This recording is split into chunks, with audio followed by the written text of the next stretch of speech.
Hi everyone, good evening. Welcome to Conversations with MM. This is Maribir Montebon here in New York City. Hope you are all doing well tonight.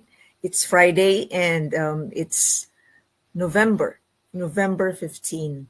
And tonight we are going to feature a full-length book event, the launch of Paranaque to New York City. This is authored by Ms. Therese Rodriguez, the CEO of Apicha Community Health Center.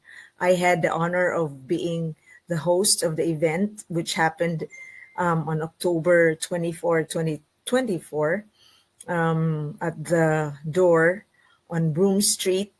And it's a well-attended event. I hosted it and also co-managed the event. So I'm so happy, and I'd like to thank Therese for allowing me to be part of this wonderful event, which, by the way, was commemorated during the Filipino History Month. So let's take a look, and I hope you'll enjoy this.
Okay, good evening, everyone, and thank you for coming out to the book launch of Paranaque to New York City, 50 Points by Therese Rodriguez. Therese is the CEO of Apicha Community Health Center and a steadfast leader in the empowerment and inclusion of people of color and LGBTQ+ communities in the U.S. This book event is a timely celebration of the Filipino history and Hispanic heritage this October. I'm Maribir Montebon. I am a New York-based journalist covering mostly Filipino communities in the East Coast. It's an honor to be your program host tonight. We are grateful for The Door for allowing us to use its welcoming space. And I'd like to introduce the CEO of The Door to welcome us here and to briefly tell us about its programs. Kelsey Louie is a native New Yorker and a public health leader with over 20 years of experience supporting underserved youth, families, LGBTQ plus communities, and communities of color.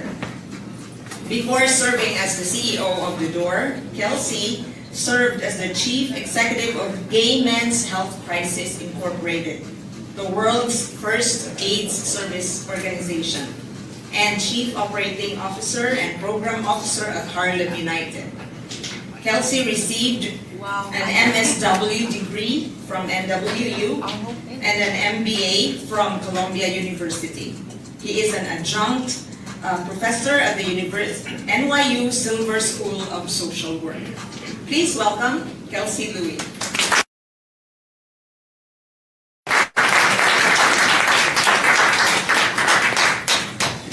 Good evening. I'd like to introduce myself because it gives me another opportunity to say that I'm Kelsey Louie, the proud CEO of The Door and Broome Street Academy. I'm also the proud son of immigrant parents. And I just found out today that I am the proud owner of the first copy of Paranaque to New York City. So a little bit about The Door. The Door was founded in 1972. We are a youth development organization that serves young people ages 12 to 24. We often serve up to 11,000 young people each year through a variety of programs. We have an FQHC on our lower level. We have runaway and homeless youth services, 95 beds of supportive housing, a robust arts program. You're sitting in our dance studio right now. Legal services, where we mostly do immigration work, which is why hosting this book launch is really important to us. And mental health services, substance use services, and basically anything a young person needs to survive and thrive. So thank you for being here, and we are a proud host of this book launch, and we are proud supporters of Therese. I think I'm going to have a chance later to talk about how much I love Therese, but don't we all love Therese?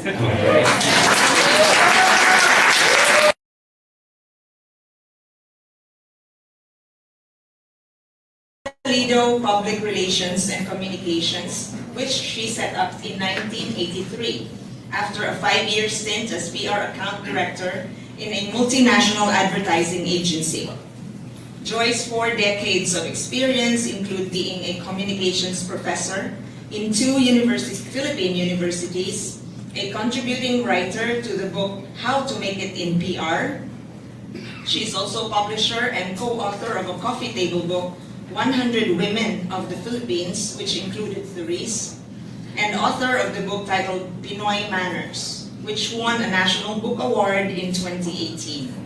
In 2022, Joy's company added publishing among its many services. It has published 4 new books, among them PR Matters, a communicator's guide to the dynamic world of public relations.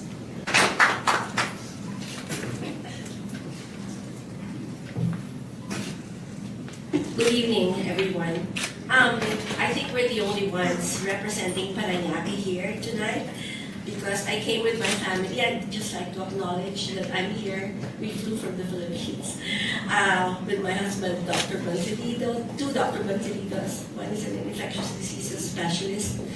Another is a dermatologist, Dr. Giselle, and my daughter, Monique, who worked with me on the launch of Therese's book in the Philippines. So, thank you so much for inviting me. Tonight seems like a perfect combination of the book, which she aptly called Paranaque to New York. Because as Therese and I met as children, so we've become lifelong friends many years, many decades ago in Paranaque. And here we are today in New York to launch her book of poetry in the city that she now calls her home.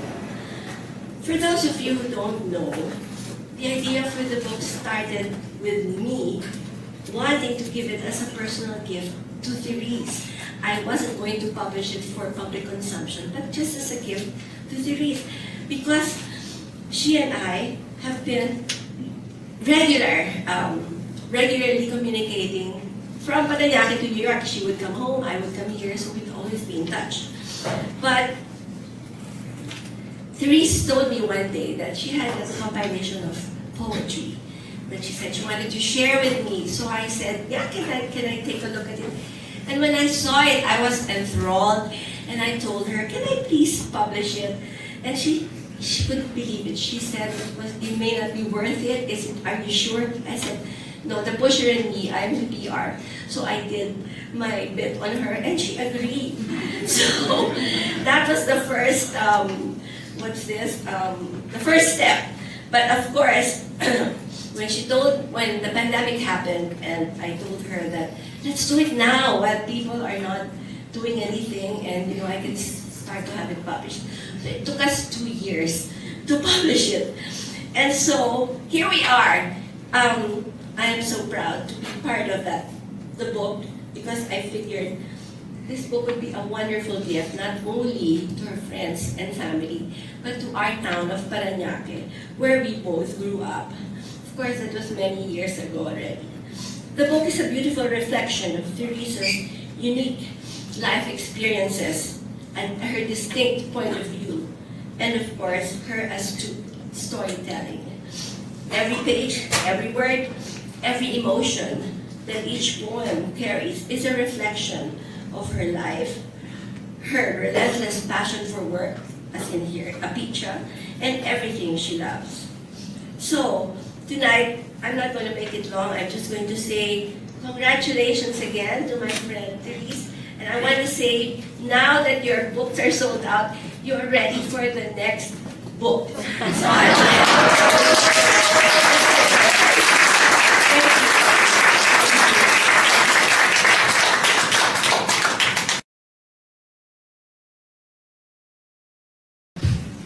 Thank you, Miss Joy. It's really lovely to have friends like that. Amazing. So my task now is exciting for me and a big honor, because I'm going to introduce to you our star, our author. It's my great pleasure to introduce Therese Rodriguez, a woman whose life embodies resilience, activism, and leadership. Her unwavering dedication to justice and equality has shaped lives and communities. And we're here today to mark another milestone in a remarkable journey that spans continents and causes. Shortly after she left the Philippines in 1972, Ferdinand Marcos declared martial law. Upon that declaration, Therese joined the Union of Democratic Filipinos, tirelessly fighting against dictatorship and for Filipino-American rights for nearly 2 decades. In 1977, she joined the Asian Pacific Islander Coalition on HIV/AIDS, now a PICHA Community Health Center, where her leadership has been instrumental in advancing healthcare access for Asians and Pacific Islanders, LGBTQ+ individuals, and people living with HIV/AIDS. Under her leadership, PICHA has championed the underserved communities for resources, representation, and culturally inclusive care that they deserve. While spearheading PICHA's transformation as CEO of an organization with over 120 employees, Therese found time to write a book of poetry that beautifully captures her journey from her homeland to her adopted country. The idea of a book took root in 2022, marking her 50th year in New York City. In her review of Therese's book, San Francisco-based editor Elaine Ellinson wrote, "Therese has added a sparkling new voice to the poetry of witness, which has long and distinguished history in the world of literature. Her memoir in poetry offers a unique perspective of her life as a Filipina immigrant, lesbian, political activist, and public health pioneer." Last February, Therese successfully launched her book in her hometown of Paranaque in the Philippines. And now, in a full circle moment, she brings her story home to New York, sharing with us the reflections of her remarkable life. It is truly an honor to welcome Therese Rodriguez.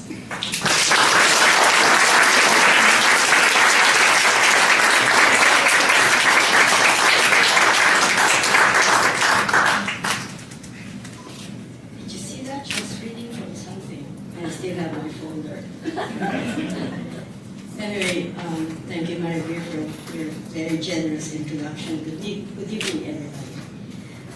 Thank you, Kelsey. Through the years, Kelsey has been there for Apicha, providing 101s for our first application to be a federally qualified health center. A thinker and a joyful warrior in HIV, LGBT, and Asian and Pacific Islander work, and in a very personal way, he has almost never missed an Apicha gala to hear my speech, he says. A great cheerleader and salesperson for my book, and that tonight is a proof of that. Thank you too to the Doors Chief of Staff, Ted Kane and Sunny, who gave their time and attention to help us prepare for the use of this space, and most of all, the friendship they extended to Apicha. I am most grateful to our event sponsors, the AIDS Center of Queens County, Amida Care, Apicha Community Health Center, Wilcevido Public Relations and Communications, CAI Global, Filipino American Press Club of New York, SAGE, the Alliance of Positive Change, The Door, and Women and Media. My heartfelt appreciation also goes to everyone who made this book a reality. My publisher, Joy Wilcevido, who's here with her family, Dr. Adrian, and Dr. Wilcevido, and Monique Wilcevido. Thank you to my editor also, he's not here, Mila de Guzman, an author in her own right. And if John Farilla is here, he was my graphic artist. Thank you for the work that we did together. And a special thanks to Sheila Coronel, who I never imagined would write the foreword to the book. It was just such an exciting time when we learned that she would write the book. And Joy and I were screaming on the telephone saying, how did we do that? Well, it happened. And to my family who are here, I have a nephew and I have nieces here and friends who grew up in Paranaque. And without their love, this project would not have been possible. And please allow me also to acknowledge the presence of the Apicha Book Launch staff team. Please raise your hand as I mention your name. Mihela Mihay is over there. James Han, Roy Cuas, Julian Rodriguez, Becca Mihay, Sandy Magahan, Phil Miner,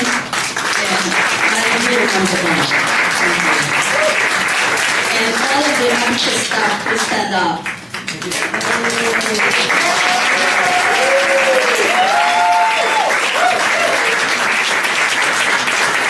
you. And thank you to the members of the board who are here to support the event. Lee Hong Lee, who you heard earlier, James Luisi over there, and James Young. And to my colleagues from the LGBTQ plus and HIV service advocacy organizations, is Barbara Cicatelli here. And so these are the organizations that are here, CAI Global, LGBTQ plus Advisory Committee to the Police Commissioner of the City of New York, the LGBT Community Center, Amida Care, the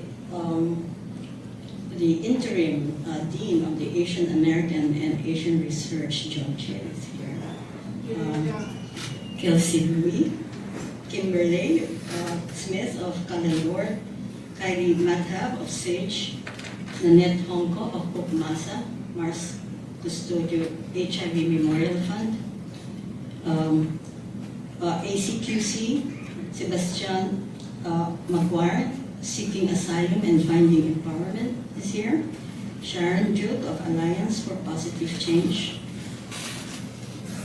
And to our new friends in the Filipino American media and community, GMA Network, ABS-CBN, Vox Media, PhilAmNet, Awesome Media, Asian Journal, Philippine Chamber of Commerce, also from the community, Philippine American Legal Defense and Education Fund, and to my high school classmate, Des Medina, and her husband. So,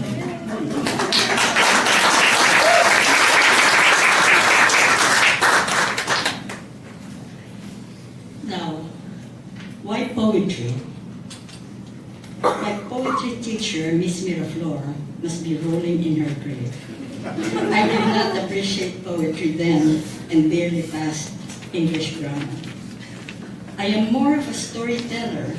I listen and hear the fears, the pains, and the joys of others, learning how to express the needs of folks who cannot speak for themselves, conveying their hopes and possibilities, helping articulate a vision for a better world. This is what my upbringing by my family, the Paranaque town elders, the progressives, and activists had taught me. This is the kind of poetry you will find in my book. Poetry also liberated me from rigid writing rules. It allows me to meander, to take a snapshot of the moment, then linger, making note of how an event or an idea affected me. I find the process empowering because it gave me license to be completely honest and vulnerable, unfettered by the mores and taboos in our community.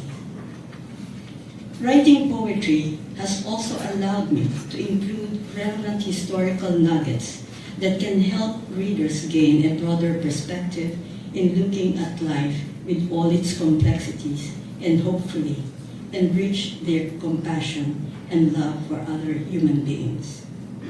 Furthermore, poetry gives me the vehicle to analyze and understand contemporary events in our country and abroad, currently racked by misguided anger, misinformation, and disinformation. Listening to African American speakers at community gatherings also helped me to inspire me to write poetry. I admire the poetic cadence in their words, their courage to speak truth to power, and their unfailing hope for a better world. Other than the poems I had written to punctuate my speeches at Apicha and other public events, many are quite private. I share my feelings of loneliness in living by myself during the pandemic, the breakup of my lesbian relationship, the loss of my loved ones, and my struggles to portray the beauty of humanity. Despite these difficult challenges, I thought those poems were only for myself, but I started sharing them with a number of friends and colleagues. They all encouraged me to share my poetic memoirs more widely. At the height of the COVID-19 pandemic, my friend and publisher Joy, who had read my collection of poems, offered to publish my book as a gift to honor our long and deep friendship and our beloved hometown of Paranaque. Again, maraming salamat sa iyo and your staff in Philippines. When people ask me to write, when people are asked to write, some would always say, I have nothing to say. Through this book, my first creative effort, I would like readers to come away demystifying and further appreciating writing. Oral history via any genre is a wonderful way of connecting us, helping us understand one another, building bridges across our differences. It is also an invaluable way of memorializing our experiences and lessons for generations to come. While responding to the day-to-day demands of my role as CEO of Apicha, I soldiered on these last 2 years after work and weekends to complete my manuscript, despite all my doubts and apprehensions about sharing my stories widely. Paranaque and New York City, two iconic places from different parts of the world that nurtured me as a person, as a woman, a lesbian, as an immigrant, and as a responsible member of humanity. Paranaque gave me the foundation in terms of moral values, concern for others, and spirituality. New York helped in furthering my personal journey, allowing me to be what I have become, to live to the fullest that I could wish for, and to contribute as best as I could for the betterment of society, particularly its marginalized members. An open heart without borders, without nationalities, and tirelessly overcoming barriers in order to achieve equality, quality healthcare, and empowerment for the underserved communities. These are the guideposts that define my more than 2 decades of Apicha. I find meaningful joy in diligently pursuing our organization's mission, overcoming difficulties, and celebrating our successes. The sense of fulfillment has carried over into my own personal life, where I found a safe space to achieve symmetry, balance, and creativity as I navigate my golden years. Paranaque and New York bookend my life journey. However, I hope that New York does not signal the beginning of the end, but rather an opening of another chapter in continuing my commitment to serve our community and further exploring my creative self through poetry. I hope that my work at Apicha will stand the test of time and help serve as a legacy for generations to come, that community service is a life worth living. All the donations for obtaining the book will go to Apicha, which has given me so much unwavering support for my book launch and professional life. In closing, I wish to thank everyone for everything you do to navigate the increasingly complicated world that we live in, and hope that we can push back the hate, heal the divisions, and collectively build a better, kinder, and more peaceful future. Again, I appreciate you all for being here tonight. I look forward to hearing your thoughts during the questions and answers.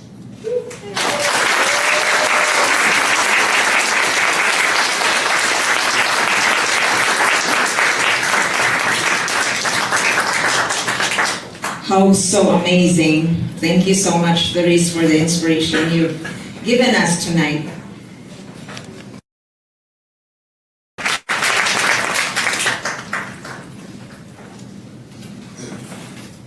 Thank you, Maribel, for that introduction. I didn't know Therese, but I read her poetry before I even met her. And it resonated with me because it speaks so much about the Filipino immigrant experience, about the hopes and aspirations of Filipinos in America. So what I'd like to read to you tonight is a poem called Aha. And to me it really reflected my own experience coming to New York from the Philippines. Therese talks about not being aware of the time difference between Manila and New York. She talks about getting lost in the streets of New York. She talks about her encounters on the bus, her confusion, her befuddlement, and I'm sure everyone who's been an immigrant can empathize with this. So, Therese, if you don't mind, I will read your poem. Aha. I had an aha moment recently. I had thought seasonal time change, fall back, spring forward, was a freak of nature. Until I read in the news, it was debated and said by the US Congress. Bright. Born and raised in the Philippines, came to the US at 23 on 17th of July, 1972. I had no idea that New York time is 12 hours behind Manila. Finally, I got it. Stopped waking up the maids back home. 12 o'clock midnight in New York is just the right time to call Manila, to call Mama while she is having lunch. One Saturday, when I first came to the United States, I visited the New York Public Library on 5th Avenue. Done with library business, walked down the steps, waited at the sign for the downtown bus, guitar case in hand, and books held tightly against my chest. I waited patiently for the M22 until I read the sign, no standing. Shaken that I was in violation of the law, but afraid I might miss my ride, I began to pace back and forth, taking normal steps, careful not to look like a new immigrant.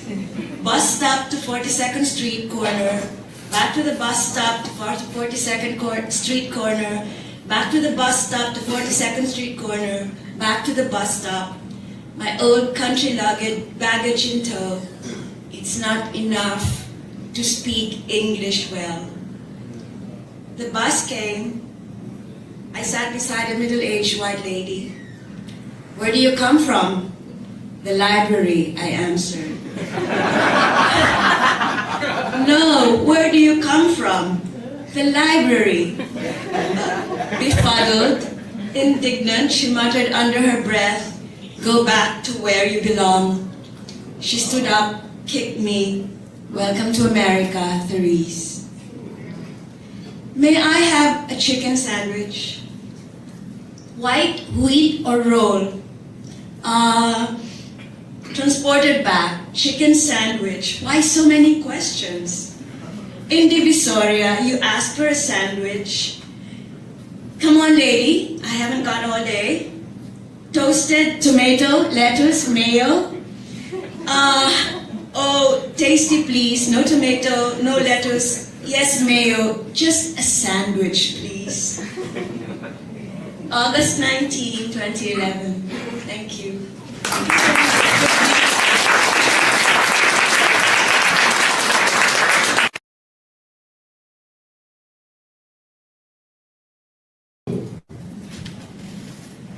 I speak in public all the time, and I don't get nervous, but I'm nervous tonight. I mean, I guess it's like, I imagine like if I were a singer, this would be like doing a cover of a Taylor Swift song in front of Taylor Swift.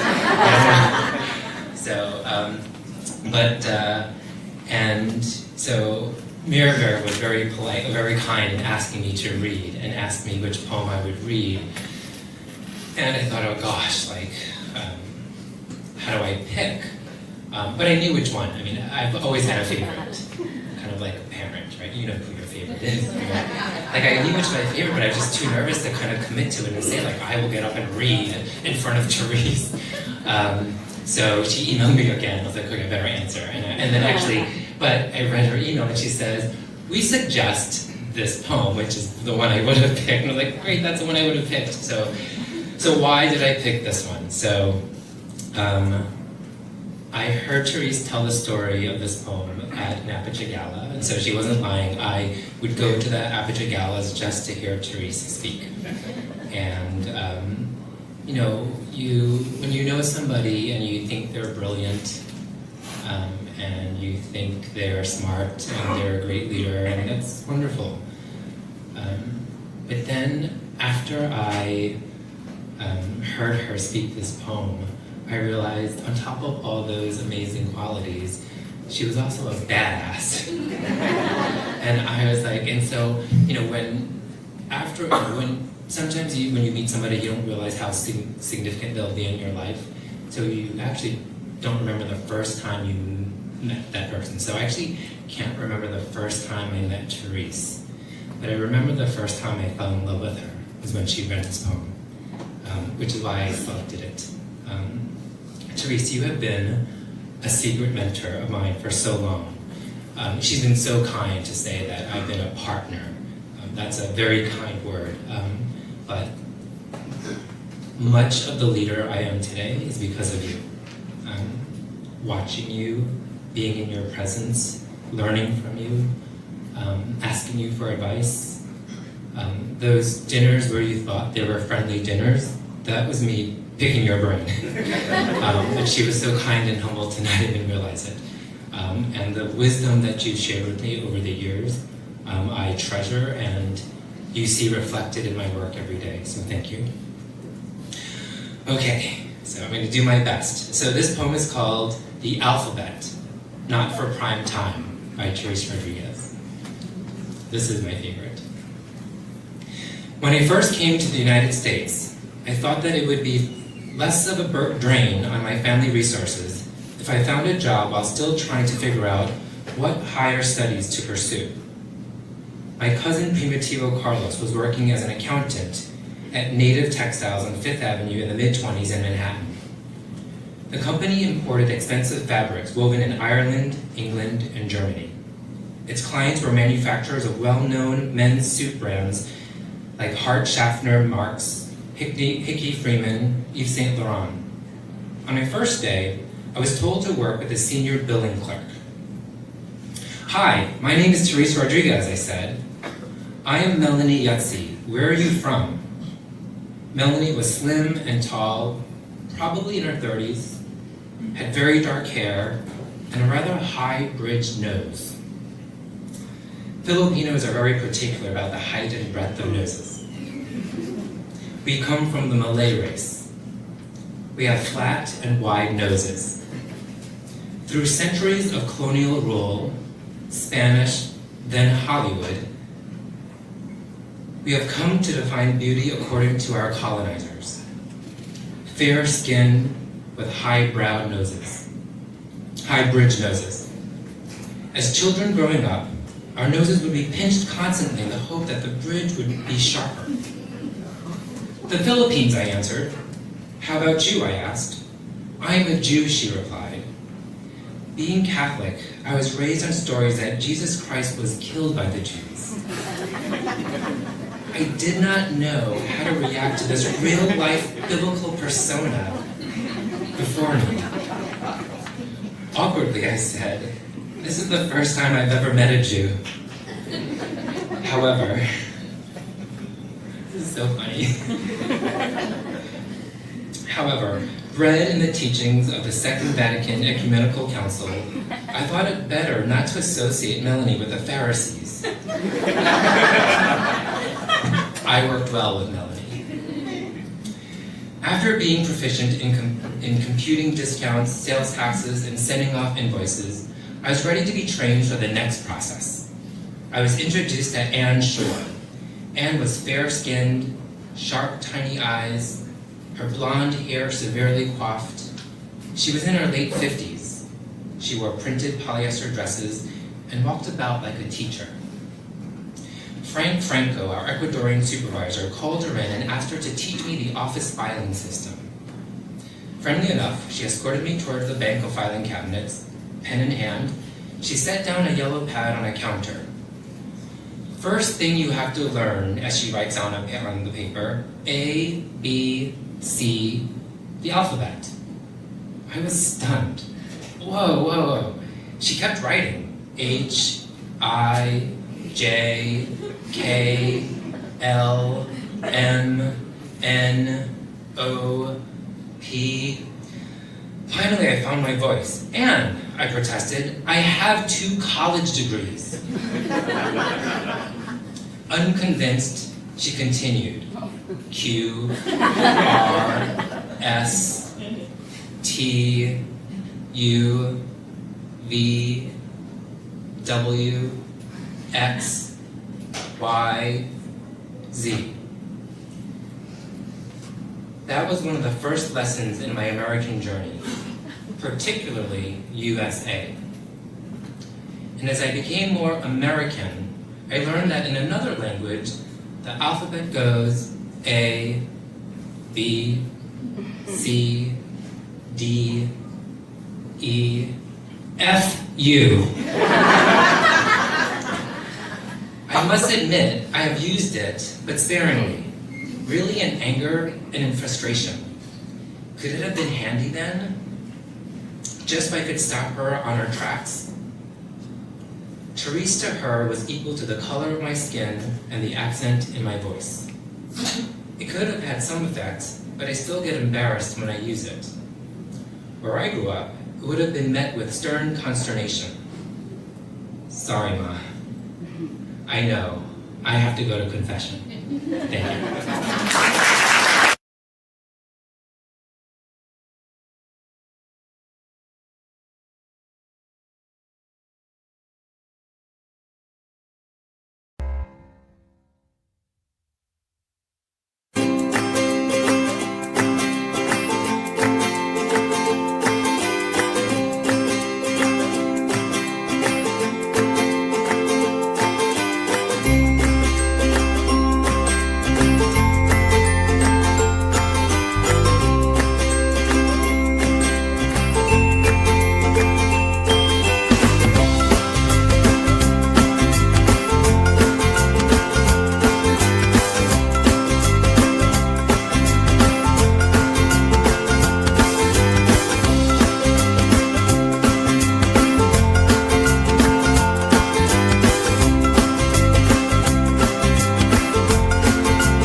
There you go. I hope you enjoyed that book event, ladies and gentlemen, which happened on October 24, 2024.